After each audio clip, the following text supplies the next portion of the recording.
If you're not following me on Instagram, please do follow, because we are uploading many behind the scene pictures and videos there.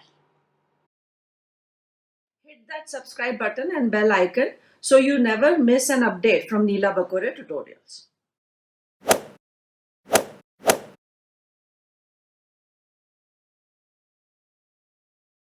In the previous part, we talked about contamination in water, or what we call water pollution.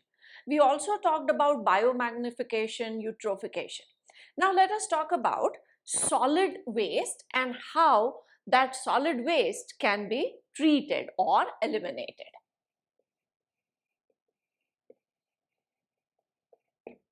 Now, what all things are included in this solid waste? That is the first thing.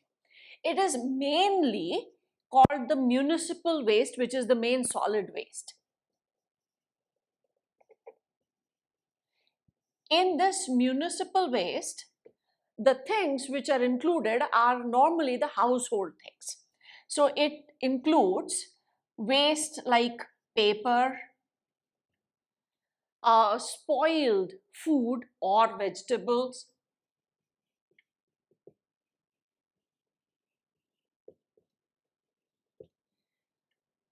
leather,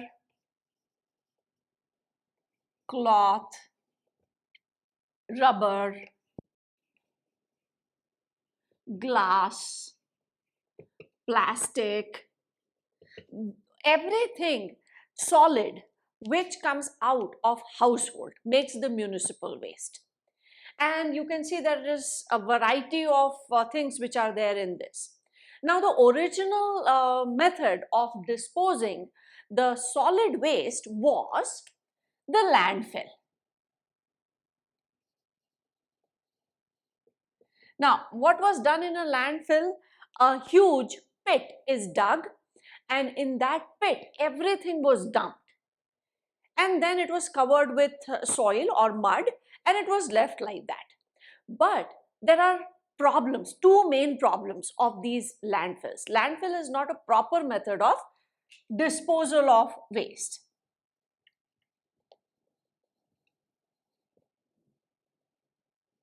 The reason why it is not considered as a proper method, one reason is that when you have a landfill where all this kind of waste is dumped, and when there is rainfall, the water which percolates, it goes through that waste, and that water is ultimately going into the water table. So it results in pollution of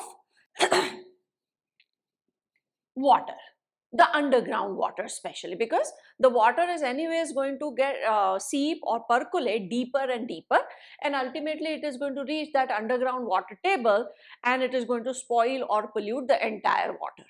This is one problem or reason why landfill is not considered as a good method of solid waste disposal. The other reason is, as the population is increasing, the amount of waste which is generated is increasing many folds. So how many pits are we going to dig? How many landfills are we going to make?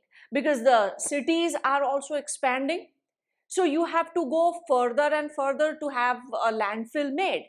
So when the cities expand because of the population increase, when you want to make houses for that population, then you have to make houses in those areas, in the outer area or outskirts. So when you start digging to construct a house, you find that all these kind of substances which were dumped there, they actually surface. So you have to redump them somewhere else. So large quantity of waste requires larger space, and ultimately that becomes a problem. So then, what is the proper method of solid waste disposal?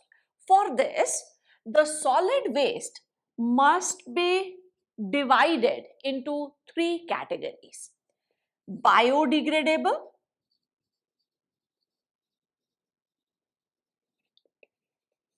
non-biodegradable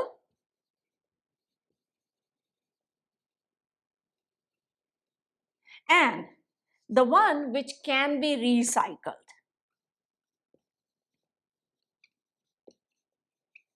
So if all these substances or things which are found in this municipal waste, if they can be categorized, separated, segregated into these three categories, their disposals can be done in a better or a more efficient manner.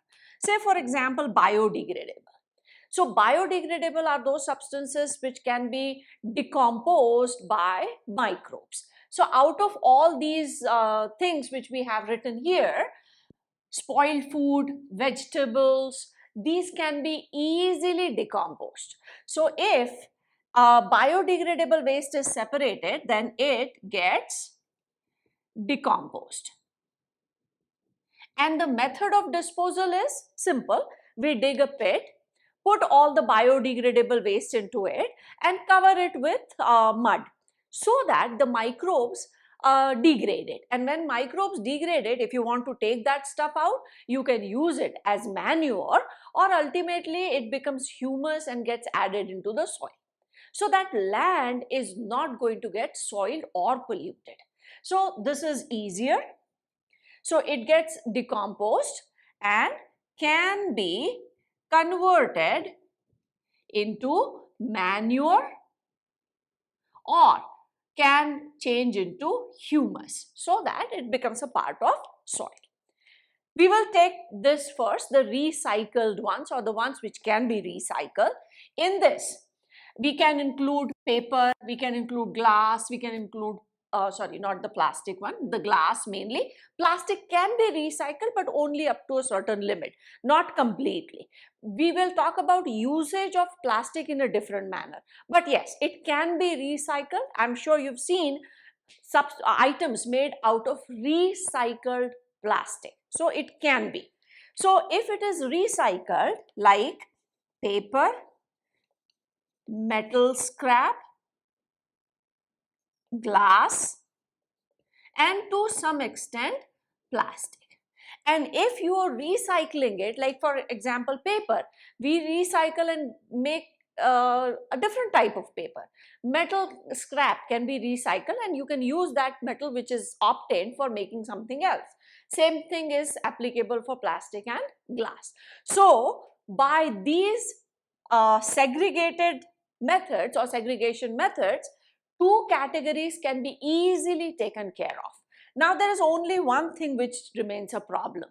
So we have reduced that amount of the municipal waste. We have decomposed the biodegradable one. We have recycled the ones which can be recycled, and the non-biodegradable can be used in or can be thrown or disposed of by landfills. So now we will use or need lesser and lesser space so that that limited amount of non-biodegradable can be easily decomposed. We were talking about plastic. It can be recycled, and nowadays plastic is one substance which takes thousands of years to get decomposed. So the best option is either you recycle it or you use it in the same form like the plastic. So what is done is the plastic is collected and it is converted into polyblend. These are tiny circular structures. Any kind of plastic, it is heated. When it melts, then you make granules out of it. This polyblend is mixed with bitumen, that is tar. And then these two things together are used to make road. Now normally what happens when we see tar roads, the tar part gets washed off after rains. Tar breaks apart when water stays there. And that is why this tar road has a shorter lifespan. But we know plastic repels water, it doesn't let water stay on its surface. So if plastic polyblend, those fine granules are mixed with bitumen and then you use it to lay the road. So no water is going to stay there because of this polyblend, and this is going to help in increasing the life of that tar road. So we have achieved two things: that plastic waste has been reused in a very nice manner, and secondly, the maintenance cost of a tar road can be easily reduced, because if the life of a tar road is 1 year, after mixing polyblend and bitumen and making that tar road, the life of that road is going to be 3 to 5 years. So you save all that money which you were spending making the road over and over every year. So these innovative ideas to use the waste are something which is attracting everybody's attention, and people are ready to put in money and efforts to develop such kind of techniques. So solid waste is of different categories. We have to design methods for its proper disposal to avoid pollution in our environment.